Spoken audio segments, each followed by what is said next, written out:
Jadi di medsos-medsos tuh banyak kan yang ngomong kayak, lu punya privilege, lu punya kuasa. Itu bener gak sih? Kan di medsos-medsos ya, entah itu TikTok, mau itu X, mau itu Instagram, YouTube, itu banyak banget yang komentar soal privilege gitu ya. Banyak yang nggak setuju, banyak juga ya udah mau gimana lagi gitu. Banyak yang ngomong kalau privilege ini ya udah ini modal dasar yang diterima setiap manusia gitu. Dan ini adalah hasil dari kerja keras generasi sebelumnya. Jadi orang yang berpandangan kayak gini kayak ya udah, ya gue harus ngasih sesuatu untuk generasi selanjutnya. Tapi ada satu sisi juga yang rasa anjir lah nggak adil.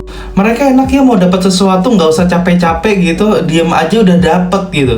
Sedangkan gue harus banting tulang, harus kerja keras dan sebagainya untuk mendapatkan sesuatu itu.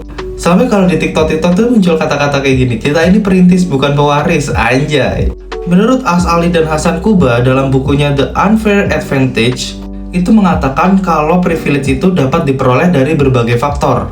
Mulai dari latar belakang keluarga, pendidikan, jaringan sosial, bahkan tempat tinggal pun itu bisa dijadikan privilege. Nah, ini unik cuy dari buku ini. Walaupun buku ini berbicara tentang privilege, tapi As'ali dia adalah pengusaha sukses yang lahir dari keluarga pekerja. Begitupun juga Hasan Kuba, yang dia adalah seorang konsultan bisnis yang lahir dari keluarga pekerja.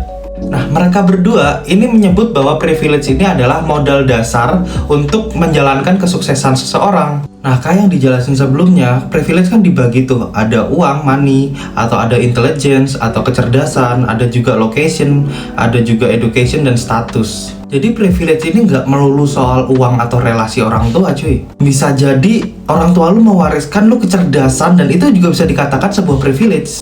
Atau bisa jadi karena status. Misalnya keluarga lu adalah orang terpandang. Walaupun mungkin belum tentu kaya dan belum tentu mungkin royal untuk lu gitu ya. Tapi itu juga bisa jadi privilege buat lu juga. Atau anggaplah lu nggak dapet uang, nggak dapet intelijen, nggak dapet status, nggak dapet location yang bagus. Ya anggaplah itulah. Tapi lu dapat pendidikan yang bagus ya itu juga udah bisa dikatakan privilege cuy.